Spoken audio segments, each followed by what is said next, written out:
아직 출구조사 토대로 질문 드리긴 하지만 서울시장 선거에서 20대 남성뿐 아니라 30대 여성들도 이번에 정원호 후보보다 오세훈 후보에게 힘을 실어주는 양상을 보였는데요. 청년 여성층이 민주당 후보를 조금은 외면하는 요인에 대해서 우리가 어떻게 해석을 해야 하고 민주당에 이게 어떤 과제를 던지고 있는지 좀 여쭤보고 싶습니다. 그게 저희도 이제 그거를 봤는데 예를 들면 부산의 전재수 후보라든지 뭐 다른 지역의 후보들에 대한 출구 조사를 보면 거긴 또 서울시장 출구 조사와 또 다른 또 내용들이 좀 있습니다.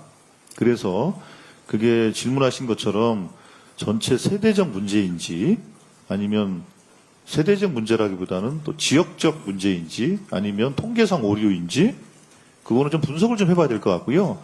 그거 하나만 가지고는 판단하기가 좀 어려울 것 같고 또 경우에 따라서는 뭐 이러저런 뭐 네거티브 공세를 폈던 그것의 영향일 수도 있고 그거는 세대적 요인으로 분석하기에는 좀 어려움이 있는 것 같습니다. 그래서 통계적 오류 아니면 지역적 문제 혹은 네거티브 이슈 저는 이렇게 이해하는 것이 옳다고 보고 있습니다.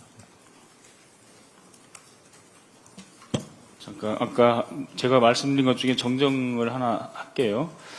민주당 강원도에서 민주당 기초단체장 첫 당선 사례는 강릉, 화천, 동해 요 세 곳이고 횡성의 경우는 이번에 승리를 했는데 2020년에 당선된 사례가 있다고 합니다.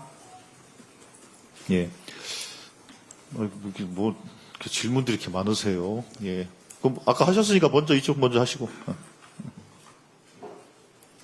네, 총장님 고생 많으셨습니다. 전북지사 선거 굉장히 좀 마지막까지 원내대표님도 열심히 하시고 하셨는데 좀 승리를 하셔서 좀 관련해서 평가를 한번 해주시면 감사하겠습니다. 예, 전북지사 선거 관련해서는 처음에는 왜 현직 도지사가 민주당 후보로 안 나오고 무소속으로 나왔을까? 그거에 대해서 약간의 혼란이 좀 있었다고 저는 생각합니다. 그러면서 탄압을 받았다. 내가 뭐 이유 없이 내가 하여튼 그렇게 자꾸 주장을 하신 거 아닙니까? 근데 그게 이제 시간이 지나면서 사실이 이러저러한 현금 살포 문제로 당에서 징계 제명됐다라는 것에 대해서 다시 한번 정리가 되고 그리고 전라북도 지사 후보부터 시, 군, 기초원 후보자까지 원팀이 돼서 캠페인을 전개한 것이 주요했다고 생각을 하고요. 그래서 약간 혼란이 정리된 것이 가장 큰 이유였다고 생각을 하고 아까 우리 전략기획위원장을 말씀하셨습니다만 전라북도 또 그 경우에도 보통 무소속 후보군 다른 정당의 사람이 많게는 한 6곳 정도가 돼요. 그러니까 기초단체 16개인가 그런데 이번에는 한 군데도 없습니다. 기초단체 모두를 우리 민주당이 승리했습니다. 그게 하여튼 그런 건 좀 감안하셔서 아마 이번에는 처음에 상당히 좀 어렵게 또 때로는 불안하게 출발했습니다만 당의 이름을 가지고 잘 단결해서 선거를 치르는 그런 게 가장 큰 주요했다고 생각을 하고 중앙당에서의 또 적절한 지원도 효과가 있었다고 생각합니다.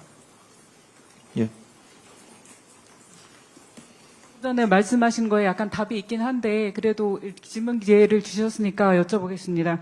요번에 기초단체장 얘기가 나왔는데 성과를 거둔 민주당의 기초단체장들은 있지만 서울시 구청장 선거나 경기도 일부 시장 선거 같은 경우는 국민의힘 현역들이 수성한 곳이 많거든요. 현역 프리미엄 때문인지 아니면 다른 원인이 있는 건지 범위가 넓은 질문이긴 하지만 좀 부탁드립니다. 예, 그거는 그러니까 도전자들이 수성을 하는 이제 시장 그러니까 단체장들을 벽을 뛰어넘으려면 두 가지가 있어야 됩니다. 하나는 그걸 뛰어넘을 수 있는 아주 거대한 구조적인 환경들. 그럼 완전 쓰라미 같이 몰아닥치면 버틸 수가 없죠. 그거나 아니면 캠페인 전략이라든지 인물이라든지 이런 측면에서 그런 것들이 압도할 만한 것들이 있어야 되는데 아쉽게도 그렇게 되지 못했다라는 거죠. 그러니까 그렇게 판단했을 것이라고 보여지는데 그렇다고 해서 우리 후보들이 능력이나 뭐 실력이 없어서 승리하지 못했다, 저는 이렇게 생각하지는 않습니다. 때로는 준비가 부족하거나 아니면 시간이 좀 부족했거나 뭐 아니면 당내에 이러저러한 분열 요인이 있었거나 뭐 여러 가지 복합적인 요인이 있는 것이 아닌가 생각합니다. 그러니까 서울시장 기초단체장 말씀하셨는데 기준을 4년 전에 그 결과를 기준으로 봐야지. 그래서 제가 최종 통계를 못 봤는데 서울시도 기초단체장 17개소에서 민주당이 승리한 걸로 저희들이 파악하고 있거든요. 뭐 그런 점에서 봤을 때는 뭐 시장을 제하면 또 그것도 승리로 볼 수 있는 측면이 큰 거죠. 이 정도 할까요? 네, 이 정도 합시다. 하여튼 지방선거 취재하시느라고 고생들 하셨고요. 하여튼 우리 당이 이 지방선거를 발판으로 해서 이재명 대통령의 성공과 지방주도 성장을 정말로 성과로 만들어내겠다라는 각오를 또 다져봅니다.